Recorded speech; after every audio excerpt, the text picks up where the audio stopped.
Ha? Alam mo, wala akong pakialam sa putang inang sinasabi mong Norman Mangusin laban kay Makagago. Wala akong pakialam dyan. Okay? Ito aminin ko po sa inyo. Ito aminin ko na po sa inyo, guys. Nung isang gabi, may kausap na ako na malapit kay Makagago. Malapit kay Makagago, ini-invite tayo ron. Ini-invite tayo. At ito na rin, aaminin ko na rin sa inyo. About Norman Mangusin, total tinatanong nyo na rin ako dyan. Kung anong komento ko. Simple lang ang masasabi ko about dyan sa awayan ni Makagago at ni Norman Mangusin or alias Francis Leo Marcos. Sa akin, nung pakikipag-usap doon, ang sabi ko, manggagaling ako ng Baguio City, babiyahe ako ng Laguna, tapos wala naman ako mahihita, humingi ako ng TF. Okay? Humingi ako ng TF. Pero, nung so kami nagkausap? Saturday? Yeah, I think Saturday night. Yung tinawagan ako, sige, deal ako. Basta't bayaran nyo ang oras ko doon pagpunta dyan. Mga ganon. But now, nung paggising ko nung Sunday morning, napagtanto ko na hindi na ako tumuloy. Hindi na ako tumuloy doon sa interview kay Makagago. And then, ito ang dahilan ko kung ba't ayoko na lang tumuloy. Total, mahaba na yung awayan nilang dalawa. Di ba? Mahaba na ang awayan nila, mahaba na yung issue nila, nakapagsalita na yung mga ibang vlogger, sila Erwin or Romy Diaz, nagsalita na rin si Mac Pablo, na kaibigan ko, lahat naman yung kaibigan ko. Now, humaba na lang humaba ang awayan. Ako naman, sinasabi ko, how many times sa vlog ko, hindi ako nagmumonetize. Hindi ko hinahabol ang viewer sa aking live. Mag-unfollow kayo, mag-unsubscribe kayo, wala akong pakialam. But this time, si FLM, ito po ikikwento ko na rin din sa inyo. Naging magkakilala kami, personal, ni Francis Leo Marcos. Personal. But, yung ikwento ko doon, kung ano man ang kwento ko, doon sa tao ni Makagago, ikikwento ko rin sa inyo. Una nga, nakilala ko si Francis Leo Marcos, I think 2017. Yung isang retired na general na PNP, retired general, na kaibigan ko na pumanaw na si retired General Francisco Balagtas. Na kung saan, retirement ceremony na ginanap sa Camp Crame, sa Aguirre Hall, nandoon ako, nandoon siya. Nilapitan ako ni Francis Leo Marcos. Ito po, totoo po ito sabihin ko. Walang dagdag, walang halo. Nilapitan ako ni Francis Leo Marcos doon. Nagpakilala siya na siya si Francis Leo Marcos. And then, follower ko daw siya. Nakipagkamay, nakipagkaibigan. Normal, nakipagpalitan siya ng number sa akin. After nun, umiikot na si General Balagtas para magpasalamat, makipagkamay sa mga bisita niya na invited niya. Nung time na yon, biglang lumapit ulit si FLM. Ang sabi niya, pare, si Ninyo, kaibigan ko na to ngayon. Magkakilala pala kayo ni Ninyo. Sabing gano'n ni FLM. Now, kinausap ako ni General Balagtas nung pagkatapos na nandoon siya. After nun, winarningan ako. Sinabihan ako ni General Balagtas, Ninyo, alam ko kahit na may pagkaisip bata ka, gano'n ang word na binanggit sa akin ni General Balagtas, na kahit ikaw ay iba ang utak mo, mga ganon, alam ko matalino ka ninyo. Mag-ingat ka sa kaibigan natin. Yun ang pagkakasabing word sa akin ni General Balagtas. Nung sinabi niyang ganon na salita, hindi ko alam kung sinong pinatutungkuyan ni General Balagtas na, o ninyo, mag-ingat ka sa kaibigan natin. Wala akong ideya kung anong ibig sabihin niya. Now, after nung event na yon, mga 3 days, doon na tumawag si Francis Leo Marcos. tumawag na sa akin si FLM or Norman Mangusin. Una, inaya niya ako na mag-lunch sa somewhere in Sofitel or Diamond, o baka hindi ko na matandaan yung hotel na pinuntan, pero hindi ako sumipot. Ito aminin ko sa inyo guys ha, nung inaaya niya ako doon, meron siyang gustong ipakiusap sa akin, na-erekta ko siya kay dating sekretary Bongo at ngayon ay Senator Bongo na. Now, doon ko napagtanto yung sinasabi ni General Balagtas na mag-ingat ka sa kaibigan natin ninyo. Doon, napag-isip-isip ko na may hinihingi ng pabor sa akin. Si FLM na ilapit ko siya sa mga ibang higher official. Doon, another topic na naman, one time, in-invite niya nga ako, naikwento ko rin naman ito sa mga dating vlog na against kay FLM na in-invite niya ako doon sa isang asyenda niya daw kuno, somewhere in Pagudpud, Ilocos Norte. Nung ini-invite niya ako doon, nagkataon, kaibigan ko yung mayor doon, na ang pangalan, Ferdinand Sale. Kaibigan ko, si ex-mayor Ferdinand Sale. I don't know kung mayor pa rin ba siya ngayon. Nung binerify ko kay Mayor Sale, Mayor, pupunta po ako sa area mo sa Pagudpud. In-invite ako ni FLM, sabi kong ganun, sa asyenda niya. After nun, tinawanan ako ni Mayor Sale. Sabi niya, ninyo, walang asyenda rito sa Ilocos Norte.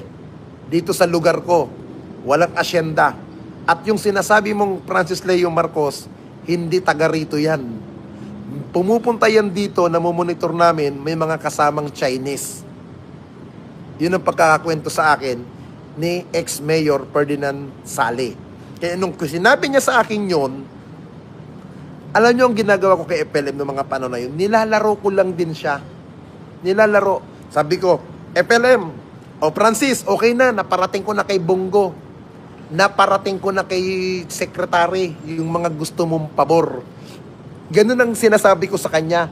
Pero ang ginagawa ko, alam niyo, kilala niyo si FLM, di ba? Na mambubudol. Di ba? Yun ang pagkakakilala niyo, mambubudol si FLM. Scammer. Ang style ko sa kanya, magbibideo call ako kay FLM. Francis, ito magaganyan ako. Nandito ko. Senator Boss, siya po si FLM, kaibigan po natin yan, boss. Ito po siya. Igaganyan ko yan. Papakita ko kay FLM, nakasama ko talaga si Bongo. Ngayon, ang pagkakakala ni Francis, lahat ng inilalapit niya sa akin, na inilalapit ko kuno sa mga opisyal nung panahon ni dating Pangulong Duterte, ang akala niya, talagang idinidiga ko. Hindi niya alam, puro ko lang siya pinagloloko. Sa madaling salita, pangit gamitin ng salita, na ini-scam ko din siya. Ini-scam ko din siya. Pero, lahat ng mga binibigay niyang pera sa akin na hinihingi ko, na ibibigay niya. Sa madaling salita, wala pong naging pakinabang sa akin si FLM. Walang pakinabang. Yun ang totoo. May pagkakataon pa na kinausap niya ako, ninyo ganito. Sinadya ko niyan. Kung meron kayo mapapansin, may mga picture kami ni FLM na kumakain kami sa isang restaurant na nakasakubo kami noon sa Tanay Rizal po yun. Pinuntahan niya akong personal doon. Pinuntahan niya pa ako. Doon sa nangyari naman doon, kaibigan ko ito, si Kote. Kaibigan ko si Kote. Meron akong kaibigan na may farm ng mga manok na taga Antipolo City. Yung farm ng manok na may-ari nun ay matali ko rin kaibigan. Naging kadikit ko na kaya lang, I don't know kung Duterte pa rin ba siya. Ikikwento ko to sa inyo. Sinabihan ako ni FLM, ninyo maraming manok dito sa Tanay. Baka pwede tayong makadiskarte ng manok. Makakabili ako ng manok, ng mga magagandang klaseng manok, papanabong. Ito na, ikikwento ko rin sa inyo. Kahit kunin na lang to ni Makagago. Ito na lang ang kunin niya. Sinama ko si FLM doon sa isang farm ng manukan, na kaibigan ko, ang sinakyan namin ata nun, Mustang na kotse. Mustang. Nung unang sakay ko sa kotse niya, kinabahan ako. Bakit po? Meron siyang mahabang baril na dala-dala na BB Armalite. At meron siyang 45 na dalang baril. Maliban sa 45 at sa isang BB Armalite, siya at yung isang driver dati ni FLM ang nagmamaneho. Bali dalaw silang magkasama. Pangatlo na ako nun. Nung sinama ko na kay Koti sa Antipolo, sige, kwento-kwento nga. Pagkakaalam ko sa kanya, pinsan siya ni Pangulong Marcos, pinakilala ko siya kay Koti. Naniwala din si Koti na magpinsan nga at naniwala din si Koti na ganon. Ito na, kung di ako nagkakamali, kumuha siya ng 3 manok doon. 3 manok na panabong. Magagandang klaseng panabong na manok yung nakuha niya. Siyempre, bayaran na, magbabayad na rin siya. Kung hindi po ako nagkakamali, iniwan namin yung farm ni Kote, iniwan yung manok, kumuha siya ng pera sa M. Holier. M. Holier, kumuha siya ng pera doon. Parang meron siyang ni-receive na padala. Now, ang ginawa ko, iniwan ko na. Iniwan ko na siya. Sabi ko, kuya, uwi na ako. Kasi kinabahan ako sa kanya, may daladalang Armalite, may dalang 45. Baka mamaya walang papel ang tarantado, pati pag ma-checkpoint yun, madamay pa ako. Siyempre, sakay ako doon. Now, nung iniwan ko na sila, ang pagkakaalam ko, bumalik sila sa bahay ni Kote. Nung bumalik, kinuha at ang manok. I don't know kung nagbigay ba siya ng down payment. Wala akong alam doon. Pero, kinagabihan, tinawagan ako ni Kote na ang sabi niya sa akin, ninyo, si FLM kumuha ng manok sa akin. Kumuha ng manok. Sabi ko, ilan pong manok kinuha? 3. Hindi pa siya nagbabayad ninyo. Hindi pa nagbabayad. Si Francis Leo Marcos na kaibigan natin. Sabing gano'n sa akin ni Kote. Sabi ko, kuya, baka wala lang siyang dalang pera. Sabi ko, baka wala lang siyang dalang pera. Siyempre, alam naman natin, ang mayayaman, hindi nagdadala ng pera. Ano yan? Cheque yan. Sabi ko gano'n. Pero nung time po na yun, nung dinala ko siya kay Kote, kung di ako nagkakamali, nabigyan niya pa ako ng 30,000 peso. Yun, hindi ko makakalimutan yung binigyan niya ako ng 30,000. O, ninyo, pa-birthday ko sa'yo yan. Kasi nung time na yun, tapos na ang birthday ko. Halimbawa, ngayon ang birthday ko, kinabukasan pumunta siya. Yun ang nangyari noon. Sige, gusto mo ng manok, dinala ko siya. Nung dinala ko na siya, nabigyan niya ako ng 30,000. Now, pinakagabihan, tinawagan na ako ni Kote. Nung tinawagan ako, tama ba itong number na nakuha ko kay FLM? Kinonfirm ko, saka yung binigay niya sa akin. Opo kuya, tama po yung binigay sa akin sa yung number ni FLM. Kayo ba, bahala nga, may usapan na rin naman nata kayo, nasabi ko kay Kote. Ito na. Hanggang sa ilang buwan na, pinapalo up ko yan kay Kote, kay FLM, kuya, nakakaya naman doon sa kaibigan ko na pinakilala ko sa'yo. Yung manok daw. Sabi niya, hindi, nasa abroad lang ako. Ninyo, nasa abroad ako. Nasa biyahe lang ako kamo na nagtutur daw siya. Totoo naman kasi nakita ko yung mga Facebook live niya na nasa abroad nga siya. Sinend ko yung kay Kote. Kuya, pagbalik nyo na lang doon ng Pilipinas, babawi daw siya, babawi sa'yo. Ito na. After noon, wala na akong balita kung nabayaran na niya ba o hindi. After noon, humirit na naman siya. Hindi ko na lang i-mention kung sino naman tong inilalapit niya sa akin na isang tao na makakuha ng isang posisyon sa gobyerno. Hindi ko na lang i-mention kung ano siya, anong estado sa buhay.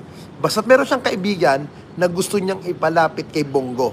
Lahat ng gusto niyang inapit sa akin, ako ang gusto niyang gawin tulay kay True Bungo.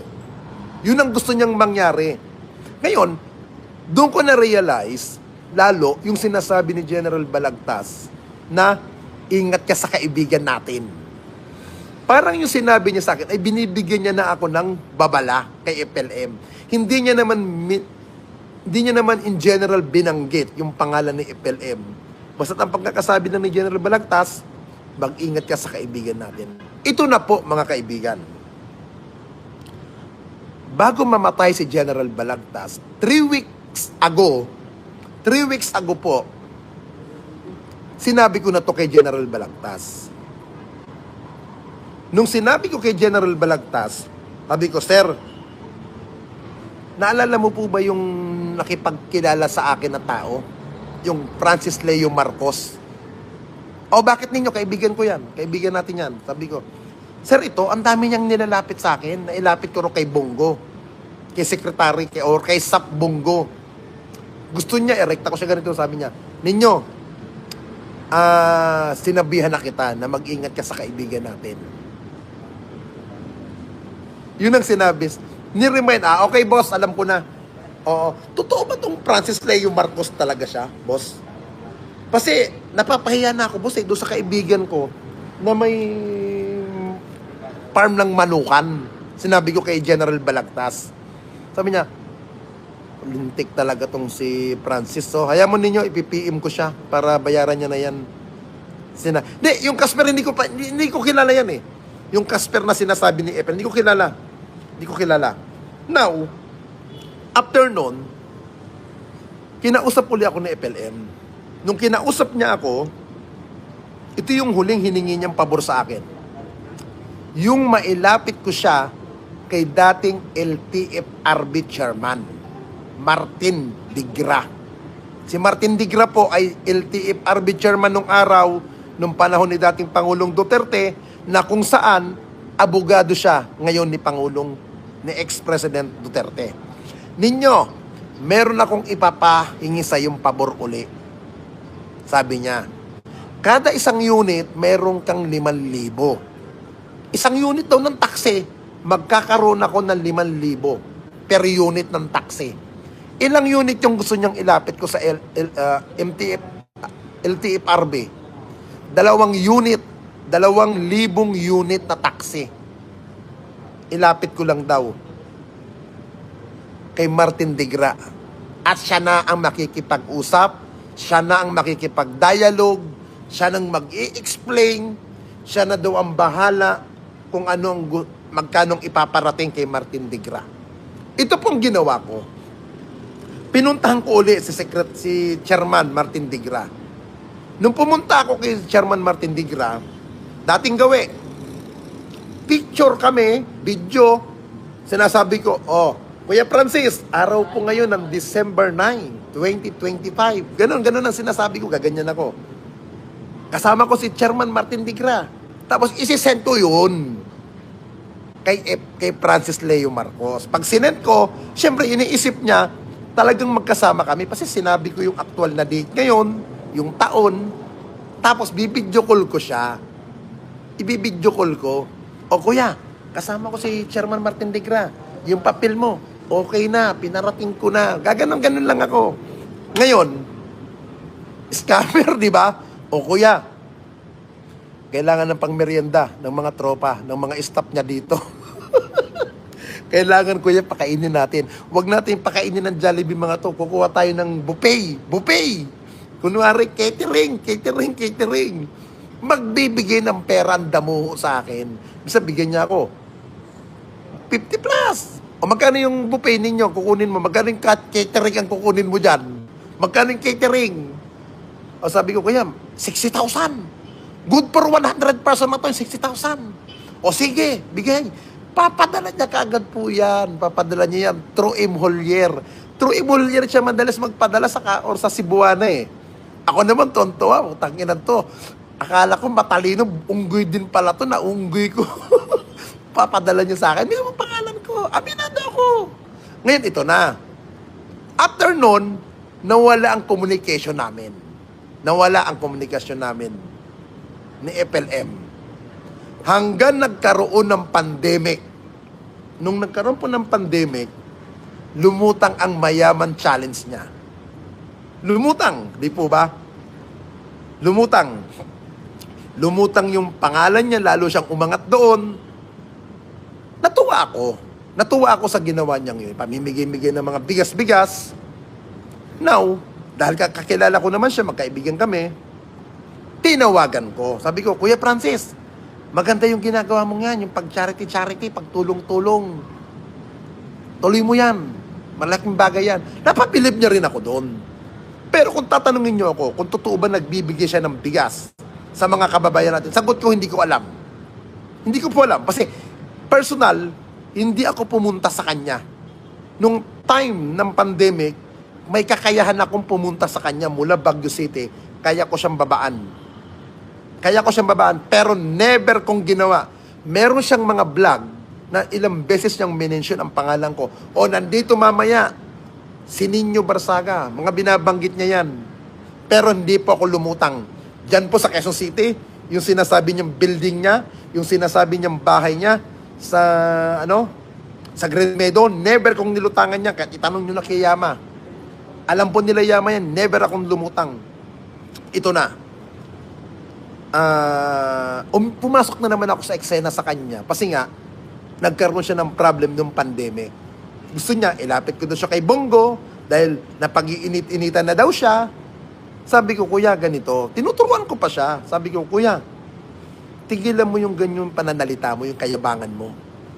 Tigilan mo. Huwag mo nang patulan yung mga taong umaatake sa'yo. Ituloy mo yung ginagawa mong pagbibigay-bigay ng bigas. One time, may kausap akong taga-NBI. Hindi ko na lang ba i-mention kung anong sino yung taga-NBI na kausap ko. Ninyo, anong pagkakilala mo kay FLM? Tinanong akong ganun. Pinipiem ako, sabi ko, Sir, nakilala ko lang po yan through General Balagtas eh. Nung time na retirement niya, ganito, ganyan. Sabi ko, nahalata ko rin kuya, kaya ako kinaibigan yan, kasi nga, dahil sa connection ko rin, na gusto niya, maidikit ko siya sa connection ko. Yun naman totoo eh. Yun ang sinabi ko sa taga-NBI. Ngayon, doon ko na nalaman na tinatrabaho na pala siya ng NBI. Doon ko na nalaman. Ngayon, kaya nga nung nagkaroon ako ng ideya, putang inan to, hindi ako lulutang sa bahay nito at hindi ako lulutang doon sa building. Pero hindi ko sinasabi sa kanya yan. Never ko sinabi. Para hindi mawala yung pakinabang ko kay FLM, ang ginagawa ko, nilalaro-laro ko din yung tarantado. Nilalaro-laro ko din. Ngayon, ito na po. Merong pagkakataon, kung natatandaan ninyo, si Rumi Diaz, alias Rumi Diaz, na si Erwin, na taga Quezon, yung dating mayor nila doon, nakilala sa tawag na Don Ramon, nagkaroon ata sila ng hindi magandang understanding. Ngayon, hindi ata nagustuhan ni FLM yun. How many times niya akong tinatawagan na, Ninyo, bakbakin mo nga itong politiko na to. Yariin mo nga ito. I-vlog mo ito. Awayin mo, babuyin mo. Ngayon nasabi ko, padala mo muna yung pera ko. Ginaganon ko. Ngayon, ang nagpapadala ng pera sa akin dyan, si Yamatan. Yun na totoo, si Yamatan. How many times akong pinapadalahan? Padala na ako 60,000, 70,000, mga something ganon. Kada vlog ko. Hindi ko lang po alam kung nagbabayad si Francis Leo Marcos sa ibang mga vlogger. Kagaya nila Mac Pablo, kagaya nila Jake Magnos, Jilan TV, sila Erwin or Romy Diaz. I don't know kung binabayaran din ba sila ni FLM para iangat. Wala akong ideya sa ganun. Kasi ako, bayad ako ni FLM noong mga panahon na yun. Talagang nakakatanggap ako ng pera sa kanya kahit nakakulong yung tao. True, Yamatan. Ngayon, ito na. Tinawagan ko si Don Ramon, si ex-mayor. Sabi ko, Boss, aatake ako sa'yo ng ganito-ganito content sa vlog. Kasi binigyan ako ng pera ni FLM. Sakyan mo na lang kasabihin ko. Ginanon ko. Ngayon, sige ninyo, bahala ka na, diskartehan mo na yan. May basbas na rin kay Mayor yon, kay ex-Mayor Don Ramon. Ito na. Nung binagbakan ko, may natanggap pa akong bonus kay FLM. Kung daw nagkakamali, 50 milyon. Dahil tontuwa siya. Pinagkipesta ng mga FLM, yung mga video ko, kung sino-sinong inaaway ko ng mga kalaban ni FLM, kung sino-sinong personalidad. Ang hindi ko lang niyayari doon NBI sa vlog.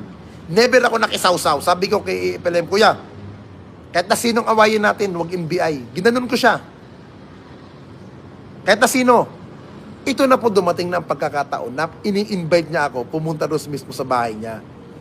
Dahil alam ko na may warrant siya, hindi ako lumulutang. Pinipilit ko. Kasi kumuha na ng pagkakataon na siya ay madakma ng NBI, ng Intel. Hindi ako talaga lumutang nila Atty. Vic. Kaya nga noong panahon na yon, halos lahat ng mga FLM defender binabakbak si dating cybercrime head ng NBI na si Vic Lorenzo. Binabakbak nila yan. Ako lang ang tanging defender ni FLM ang hindi bumakbak kay Vic Lorenzo. Hindi ako takot kay Vic Lorenzo. Hindi ako takot. Hindi ako takot sa kanya. Kasi wala naman wala akong atraso kay Vic Lorenzo. Wala rin mas atraso sa akin si Vic Lorenzo. At wala rin akong personal knowledge sa kanya. Kaya, at alam ko rin, yung ginagawa ni FLM ay puro gimmick at kung sinong nasa likod niya ay hindi ko na i-mention. Kung sino man ang taong nasa likod niya para sila ay lumutang sa social media. Dahil doon, sa personalidad na isang tao ay wala naman akong ebidensya, hindi ko na ikikwento. Ito na. Nagkaroon siya ng problem kung ano, tinatawagan niya ako ng hating gabi, oras ng gabi, o pag hindi ko nasasagot, ang tatawag sa akin si Yama. Ninyo, gusto kong kausapin ni boss, ilapit mo daw siya kay Digong. Ilapit mo siya. Ito na. Kung hindi nyo, kung naaalala ninyo, meron naging abogado si FLM na lalaki, nakalimutan kong pangalan eh. Kausap ko yung tao ni Digong. Kausap ko yung tao mismo ni Duterte. Sabi ko, ma'am, nagpahingi ng tulong si FLM. Ganito, ganyan.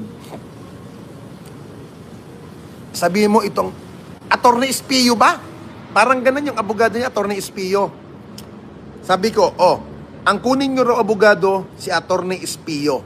Yun ang sinabi ko kay FLM at kay Yamatan.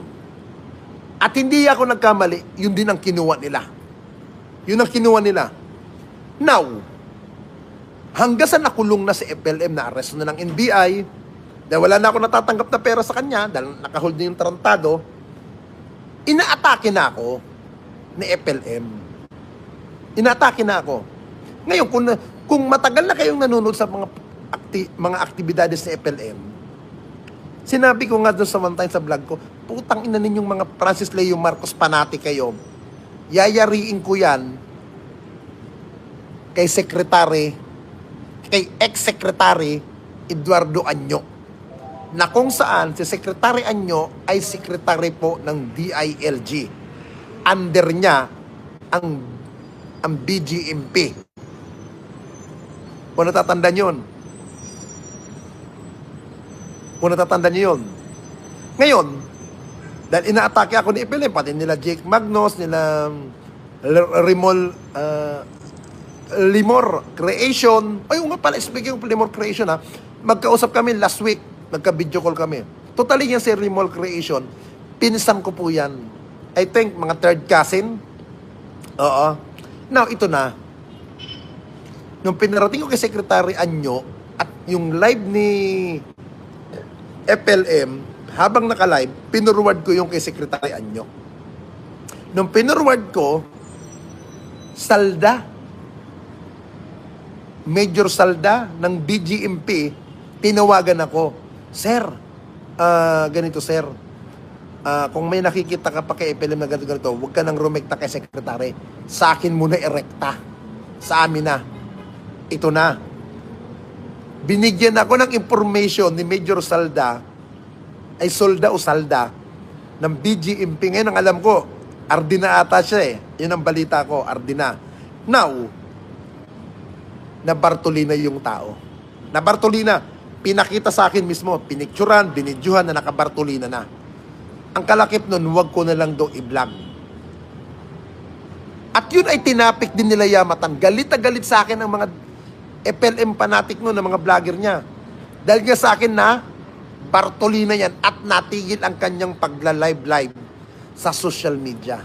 Pero, palihim para siyang gumagawa ng katarantaduhan sa loob ng kulungan, gamit kung ano-ano mga pangalan, mysterious na mga kung ano-ano mga eklabong pangalan, pero hindi na yung kagaya ng dati na napakatagal niya nagla-live. Now, hanggang sa tumakbong senador yan, somewhere in Pampanga, binubutas ko yung talaga yung mga tarpulin-tarpulin niya. Talagang niyayari ko yung tarpulin niya, sinusunog ko. Tangina ka, naglalagay ka dito sa mga puno-puno binabaklas ko yan para kami ni Romy Diaz, mga kaibigan. Ngayon, hanggang sa nakalaya ang tarantado, kung ano mga sinasabi sa akin yan. Ngayon, syempre, ako naman, katwiran ko, hindi na ako magre-rebat sa'yo. Hindi na ako magpapatol sa'yo. Kasi unang-una, wala ka ng pakinabang sa akin eh. Wala naman ako mahihita sa'yo, ba't i-rebat? Ngayon, may magtatanong dyan, bakit mo binabanggit ngayon si FLM?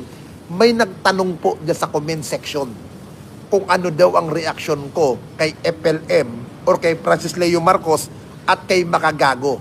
Yun po ang reaksyon ko at pinaliwanag ko po ngayong umaga sa inyo kung ano ang pinagsimulan namin bilang magkaibigan ni FLM. But sa mga this time, ayoko po na pong magpa-interview dahil malala na kung ano man ang pinag-aawayan nila. For the views na lang yan eh. Magagamitan na lang eh. Hindi na po ko magpapa-interview kay Makagago. Si Makagago naman, nire-respeto ko. Wala kaming masamang tinapay. I will respect kung ano man ang ginagawa mong laban mo kay FLM. Go. Support ako sa'yo dyan. Pero, to support ko, hindi na ako magsalita. Okay? Kaya, I'm sorry, MJ. Total, marami ka nang na-interview. Marami ka nang nakausap about FLM. Kaya, move on na ako dyan. Yun na ho ang huli ko. Now, kung gagamitin ito ng ibang vlogger about nung kay FLM, gamitin nyo kung gusto ninyo. Ako sinasabi ko naman, hindi naman ako nagmo-monetize. Okay? May mga kakilala si FLM, nakakilala ko din. Okay? Kaya, kahit paano naman, matanda na si FLM. Kung yan ang kabuhayan niya, wala tayong magagawa. Di ba? Wala tayong magagawa kung yun ang kabuhayan niya. Kung ayaw niya magbago, patuloy siya. So, tawakan yung utak ninyo. Lalo-lalo na yung mga OFW na patuloy na napapaniwala niya sa kanyang vlog. Magandang umaga po sa inyo lahat. Bye-bye guys and good morning everyone. Bye-bye na. Tapos na tayo mag-live.